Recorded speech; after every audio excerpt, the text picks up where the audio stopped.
Hello students, welcome back to அவை channel. போன வீடியோவில் 3 மார்க் கொஸ்டின்ஸ் ஃபுல்லாக பார்த்தோம். இந்த வீடியோவில் பார்த்தீங்கன்னா 5 மார்க் அண்டு 8 மார்க் கொஸ்டினை பார்க்கலாம். ஃபர்ஸ்ட்டில் பகுதி 4ல் 5 மார்க் என்ன கேட்குறாங்கன்னு பாருங்களேன். அனைத்து வினாக்களுக்கும் விடையளி அப்படின்னு கேட்பாங்க. 38ல் 2 கொஸ்டின் கேட்பாங்க. 39ல் 2 கொஸ்டின் கேட்பாங்க. 40, 41ல் ஒன்று மட்டும் தான் கேட்பாங்க. 42ல் வந்து மொழிபெயர்ப்பு நிற்கதற்கு தக அப்படின்னு கேட்பாங்க. மேக்ஸிமம் பார்த்தீங்கன்னா 38ல் இயல் 1 முதல் 4 இருக்க கொஸ்டின்ஸ், அதாவது சிறுவினா நெடுவினா படிச்சிட்டிங்களா, அதுலேருந்து கன்ஃபார்மாக ஒன்று வரும். 2த்துல எதனா ஒன்று வரும். அதாவது இயல் 1லேருந்து 4ல் இருக்கிற கொஸ்டின்ஸ் சிறுவினா அல்லது நெடுவினா படிச்சிட்டிங்கன்னா அதுலேருந்து ஒன்று அட்டன் பண்ணலாம். நெக்ஸ்ட் பார்த்தீங்கன்னா கடிதம். கடிதம் பார்த்தீங்கன்னா மொத்தம் நமக்கு உயர் அதிகாரிக்கு அனுப்புறது, அப்புறம் வந்து உறவினர்களுக்கு அனுப்புறது. 2 டைப்ஸில் தான் இருக்கும். சரிங்களா? அது எதனா உங்களுக்கு டவுட் எதனா இருந்துச்சுன்னா சொல்லுங்கள். நெக்ஸ்ட் வீடியோவில் இதை நான் சொல்லிக் கொடுக்குறேன். அடுத்தது காட்சியை கண்டு கவினூறு.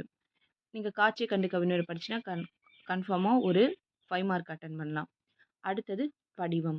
படிவம் 4 தான் இருக்கு நமக்கு. அதை நீங்க பார்த்துட்டீங்கன்னா அதில் ஒன்று கன்ஃபார்மாக அட்டெண்ட் பண்ணலாம். அடுத்தது மொழிபெயர்ப்புகள். மொழிபெயர்ப்புக்கு டிரான்ஸ்லேஷன் இருக்கும் தெரியுமா, பெரிய பெரிய பேராகிராஃபாக கொடுத்துட்டு அதில் கேட்பாங்க. இல்லைன்னா நிற்கதற்கு தக ஒவ்வொரு லெசனுக்கு பின்னாடி ஒவ்வொரு இயலுக்கு பின்னாடி நிற்கதற்கு தக கொடுப்பாங்க. பள்ளியில் நான், வீட்டில் நான், மாணவர்களுடைய அறங்கள் இதெல்லாம் இருக்கும் தெரியுமா, அதெல்லாம் படிச்சுக்கிட்டிங்கன்னா இது 2த்துல எதனா ஒன்று அட்டெண்ட் பண்ணலாம். அடுத்தது பகுதி 5 விரிவானத்திற்கு விடையளின்னு சொல்லுவாங்க. 8 மார்க் கொஸ்டின் இது ஃபுல்லாகவே. 43ல் 2 கொஸ்டின் கேட்பாங்க. 44ல் 2 கொஸ்டின் கேட்பாங்க. 45ல் 2 கொஸ்டின் கேட்பாங்க.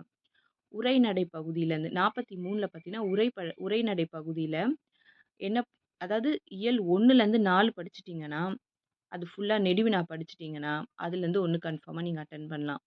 அடுத்தது கதை பகுதி, விரிவான பகுதி. விரிவான பகுதியில் வந்து உங்களுக்கு ஒரு 5 இல்லை 6 ஸ்டோரி நீங்கள் படிச்சிட்டிங்கன்னா கன்ஃபார்மாக ஒன்று நீங்கள் அட்டெண்ட் பண்ணலாம்.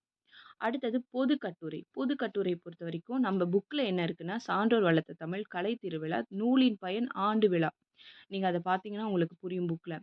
இது 3 தான் இருக்குது. சம்டைம்ஸ் பப்ளிக்கில் இந்த 3த்தில் உங்களுக்கு ஒன்று வந்துருச்சுன்னா பை லக் தான் நான் சொல்லுவேன். உங்களுடைய லக்கில் பொறுத்து இந்த 3மே கேட்டுட்டாங்க. இல்லைன்னா பொதுவாக கேட்பாங்க. சுற்று மாசுபாடு கேட்கலாம், காற்று மாசுபாடு, சாலை பாதுகாப்பு, இது மாதிரி டிஃப்ரெண்ட் டைப்ஸில் ஓனா கேட்டுட்டு நீங்கள் ஓனா எழுதுகிற மாதிரி இருக்கும்.